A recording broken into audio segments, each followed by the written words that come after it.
I'm Gary White, and this is Channel 6 Central Kentucky Television's Community Focus. First off tonight, I had the opportunity to sit down with John G. Mattingly, the former Marion County Judge Executive and a retired teacher. He is the legislative contact for the Kentucky Retired Teachers Association for our district, which covers Marion County, Washington County, and Nelson County, as well as several other counties in Kentucky. And we discussed Senate Bill 1, as well as the funding issues that have been proposed with the budget for the state of Kentucky. The reason why we're here talking is because there's been a lot of talk with the legislative session that is coming to a close soon with regards to particularly the pensions of teachers.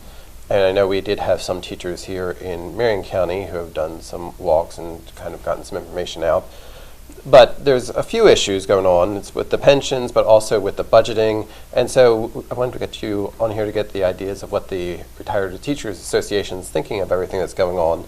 So let's start off with Senate Bill 1, which was a proposal that would kind of had affected the pensions of several teachers, correct? Well, Senate Bill 1 really was a comprehensive overhaul of the pension system as a whole. It had provisions in it that really affected all 8 retirement parallel systems that are part of the Kentucky retirement systems. You know, you have the KRS, Kentucky Retired Workers, and you've got KTRS, which is the retired teachers. You've got the CERS, which is the retired county, city, and classified staff at schools, the state police, the judicial system. You know, there are no less than 8 parallel but different retirement systems that exist within the state, and their funding levels as far as their actuarial soundness varies from 13% funded of the Kentucky retired system to almost 60% for CERS, and teacher retirement system and the county retirement system are really not in crisis, but they're really, in effect, the net result of the overhaul of the pension system will be balancing and reshuffling the unfunded liability among all the retirement systems and kind of balancing that on the back of the ones that are more securely funded against those that are not. In other words, Senate Bill 1 was going to stop the defined benefit system for retired teachers going forward. It was going to put them all into a 401A or 401K type program. It was also, and they did that with the county employees and the state workers back in 2010. They've been stopping the growth of those systems and putting them into a hybrid system. So in effect, the net result of the pension system is really fragmented, and the problem is that we're paying for past sins. The teacher retirement system was started 70 years ago.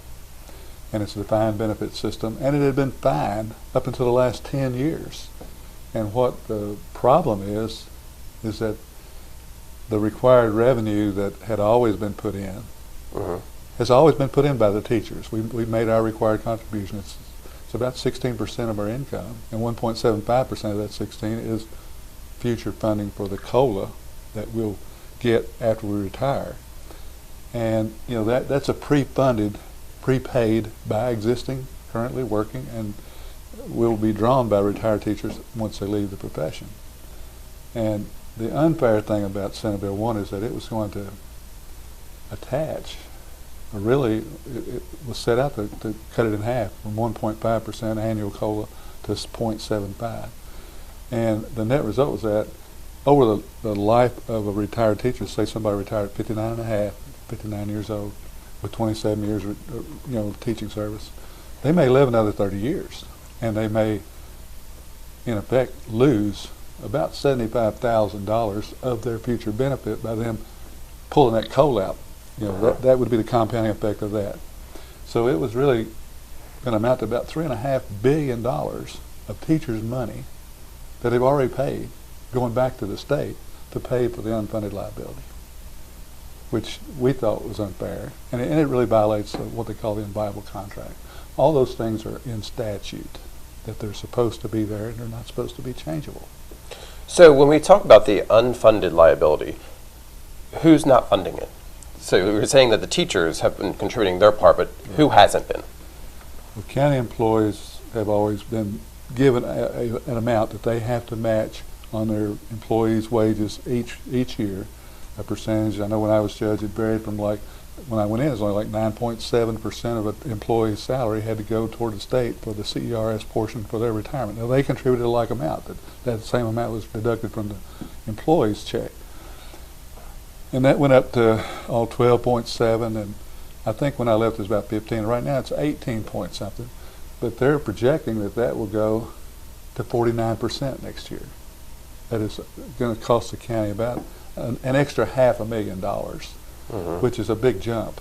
Now there's a Senate Bill 66, which is totally separate, but they're holding it hostage because of the pushback on Senate Bill 1. So we're not going to pass Senate Bill 66, which was going to phase in that large increase over like 6 years. In other words, a county or a city or a school system would have a chance to, to give 5% additional for each year going forward, but not a big jump from like 20 to 49% in 1 year. It's almost undoable. It would probably break a lot of poor cities and counties and school systems that don't have a lot of surplus. So, in effect, this pension overhaul is a real struggle because it was going to take about $3 billion of the state's overall budget to meet all the demands that were potentially going to help prop up this system. And really the ones that are in the best shape were on a course based upon last year's contribution and what they were scheduled to put in this year to become whole. In other words, it was working. They went from 52% last year to 58% this year. They'd already gained 6%. And that's a pretty good increase considering most of this fallback or shortfall really started in about 2000, and for the last 10 years the state has not made their annual required contribution to ARC to these pension systems. So the state is the one that was not funding. The state has not had the revenue to do all their other projects. Transportation is supposed to be separate. It's funded by the gas tax. The gas tax, of course, took a big hit. They reset that amount. So they've been putting money from the state revenue sources into the road fund to keep infrastructure projects going, but it's been at the expense of other things. So, I mean, you really cannot satisfy all the state's needs without growing revenue. You probably remember that under the Beshear administration, he did not have a budget that did not take a cut every year he was in office. His budget shrunk by I think it was like 17% or almost 25% from the time he came in to the time he left, based on the Great Recession and the shrink of the economy. So it's been a real problem for the state. And last year, or the first year of Governor Bivens' administration, he actually had $1 billion more to work with in the first budget that he had in revenue, that he actually was able to put that amount into the pension system because it was there, but it was never there in the previous administration. It had always been a cutting situation. So the economy has finally corrected itself some since the Great Recession, and even the pensions that were heavily vested in stocks and they were all the investments within all retirement systems lost about 46% of their value. Now that's a heck of a hit when you talk about the billions of dollars that they've got invested. The teachers' retirement system right now is sitting on a record high amount of investment, $19 billion. And it's about 60% future, I guess what you'd call actuarially sound.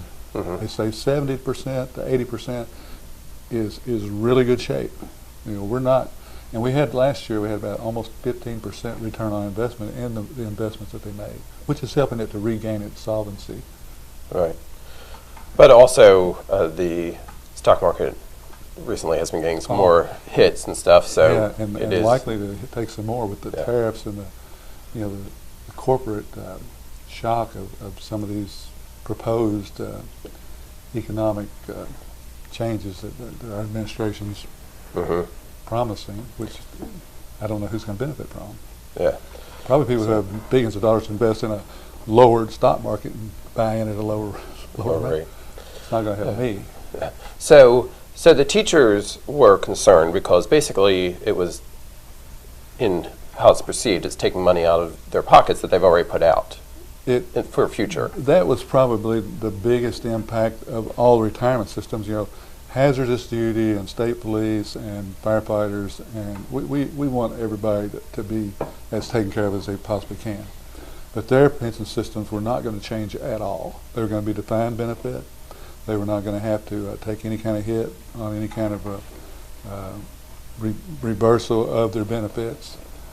You know, we have done some things. In 2010, there was House Bill 510 that shared responsibility, they called it, and it was we put an additional 3% of our income into the health care trust fund, because teachers, you know, it's not part of the inviolable contract, but it's always been provided for retired teachers, at least in part. Now we're paying a larger part of our health care premiums now, and that was negotiated to keep it there, to keep it whole. And it is actually gaining in its solvency. It's improving its position in the ability to continue to provide those benefits. But that was also in play. There was going to be an additional 3% taken, but it wasn't going to go into health care. It was going to be used to balance the unfunded liability. Okay. But that was another provision that we didn't think was fair. You know, the other systems have not had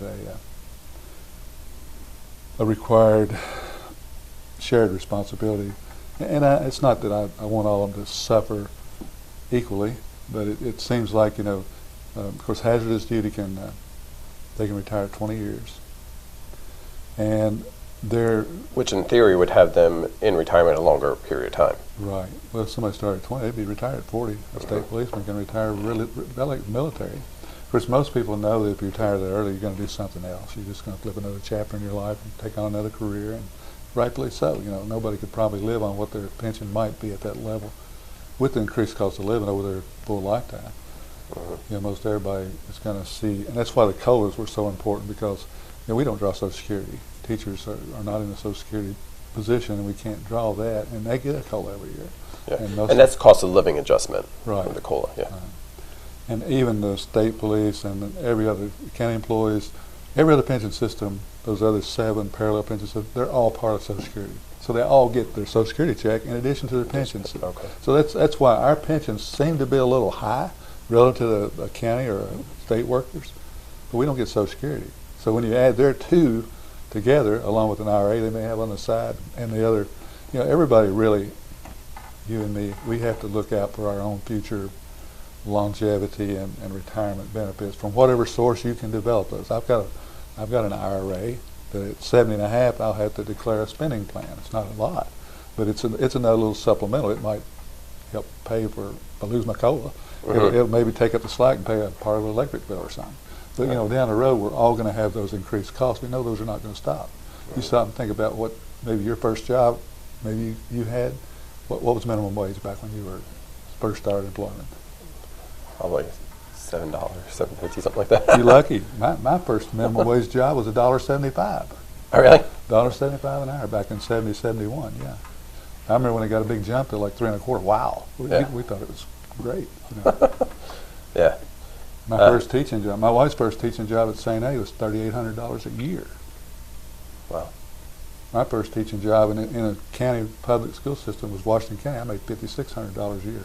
She was jealous because she was teaching at St. A. And your pension was based upon how much money you're making, too. Well, that's so how much I was being, you know, it's Right. always a percentage of your salary. Right. And of course, as my salary grew, by the time I retired at $5,600, I was probably making closer to $50,000 after 30 years. Right. You know, and that's the likelihood of how things will go in the next 30 years. So I mean, you really can't afford not to have a COLA. Right. Because we know it's going to go up. And the state, really, that's their problem, is they have not. And Social Security has it.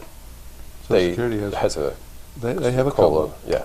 Now, it is a system that they have got some sort of projected possible lifetime. I think 2032 is about all they say it's solvency, but you know, there's going to have to be some adjustments made at the federal level. Right. To protect that system longer term than it is now. Absolutely.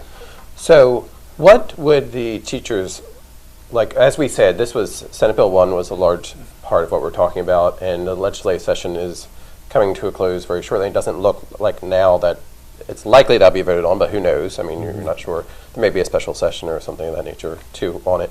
But what would the teachers like to? Do they have an idea of a suggestion, or how would they like to see it tweaked? Well, the superintendent and KEA put together a parallel kind of a recommendation for another kind of a little likely shared responsibility to help the state on some future forward, but it was not going to change from a defined benefit to a defined contribution or a hybrid 401A, because right now about 25 to 30% of the teachers in the system that are working can retire. It's that many people that are out there, and across the whole state and across all retirement systems. In the next 2 months before June, you're going to see a major bailout of people who are scared about the future retirement benefits that are likely to be there, and that's also going to put a lot more pressure on retirement. So this uncertainty and the failure of the state to do something is going to cause it to maybe become more in crisis, right? Because of people who are going to go ahead and say, well, I'm not taking a chance. I'm going to go ahead and take mine and go. And I think that's going to happen. So is the proposal, is that only for future retirees, or does that impact people like yourself who are currently retired? Well, the impact on me would be a reduction of my COLA, my lifetime benefits that I've already prepaid. That would affect me. The other retirement systems were all going to be part of a hybrid defined contribution or a 401A, which Governor Bivens put out some numbers. He said that somebody that contributes to that, and they're working a lot. That rule of 85 is where you got to be at least 55 and 30 years a system in a system, might allow somebody to accumulate, and he had numbers like $750,000 that somebody could accumulate based upon, I'm going to pull that number out of there. But anyway, that's a large number, and if it were true, it might very well support somebody. But states that have done away with the defined benefit system and put in a 401k or 401A have stopped. They've gone back and picked up defined benefit systems. It did not work. They could not fund the Social Security side of it, because when you come out of that system, you got to put your employees in Social Security. You got to fund them with some sort of retirement, like 5 or 6% of salary, and then you got employees themselves got to put in a match. And the required amount was more than what they were paying now. So it didn't improve their budgets, it made them worse. So they went back to the defined benefit system. The biggest problem, Gary, is revenue. And the teachers have been saying find funding first. And the issue, and I asked this question to one of our legislators in one of our group meetings. We had them in Taylor County, we had them here. The legislative contact team put together meetings with teachers and trying to get them to understand why we were really upset over some of the provisions of Senate Bill 1. I asked this question, back 9.5 years ago, whenever Beshear ran. Of course, he gets blamed for all the problems. But he had proposed that we look at, using gaming, and something really clicked the other day whenever the casino in Indiana closed down because of the flood. Mm-hmm. And they said it was costing the tax. The tax revenue shortfall was $250,000 a day by that not operating. Wow. And I said, well, that's Kentucky money staying home. Yeah. That's not a bad thing. But it made me realize what the implications of that would be. But I asked the question during one of our legislative little gatherings, has anybody done, a consensus forecasting group or anybody that works with the state, done any kind of analysis on what the revenue what we might have collected in the interim period and they've always said that they were going to put it on a constitutional amendment and let the people vote on whether or not we wanted a gambling or whether it could even brought in. I mean, to me, that's the fairest way. If the people voted down, it'd be like the lottery. And we voted the lottery in, it happened.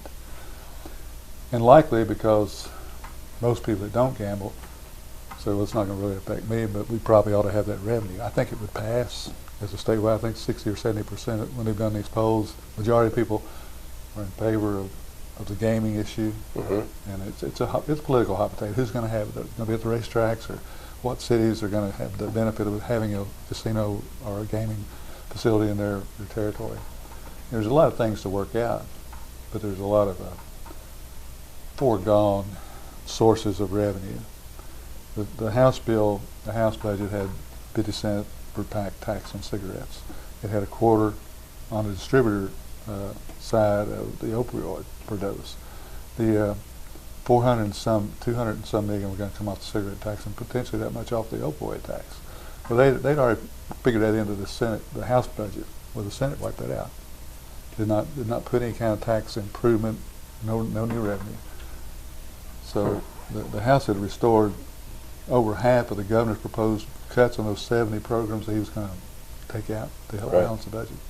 Well, by their new revenue creation that the House did, they were going to restore a good number of those. Well, some of them got left in the Senate budget, but some of them didn't. So I mean, it's a real, political issues with a lot of them. Yeah. Now, speaking of that, in addition to, as we talked, the pension was a huge discussion with the teachers, but it's also, speaking of the budget, there's a lot of impacts in the budget to the education system in general, and cuts in that regard as well. Right. Do the retired teachers have a point of view on? Well, SEEK funding, the basic source per pupil teacher, per pupil funding per district was not going to be affected. But it wasn't going to get increased either. And it hadn't had an increase now since 2009, I think. So it really, in effect, if it hadn't been for local districts, and Marion County is very blessed, our tax base here has continued to grow. But a lot of counties, particularly coal counties and eastern Kentucky counties, that SEEK money is all they got, and they don't have any augmented money to put in from local sources, and so they're not able to improve their education at all. So I mean, it's a real, kind of a muddled picture across the whole state because everybody's circumstances are different. And the way they were talking about reshuffling the pension systems and stuff like that, and that they put them in a hybrid system in the school system, who's going to pay that 6 1/4 FICA or the Social Security Medicare contribution? The state wasn't volunteering to do it. They're going to push that back to the schools.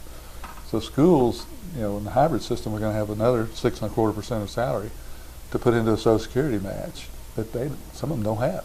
So I mean, that's another reason why the hybrid system is not a really good choice, because they've got it figured out that the state would keep the defined benefit system and keep doing it and generate the money to support it. Yeah. So sounds like there are a lot of issues that are being discussed. And most of it's about money. Yeah. And revenue and the lack thereof. So what is the point of view of the Teachers Association right now on what needs to happen or what can happen, or what are you hoping to see come about? Well, and of course there's been a lot of name calling, and the governor's been on some local media that kind of insulted teachers as being greedy and ignorant, and now that they're thugs with the thug mentality. I mean, there's been new comments made that legislators have really, they've kind of gotten a little frustrated with some of the comments that are made.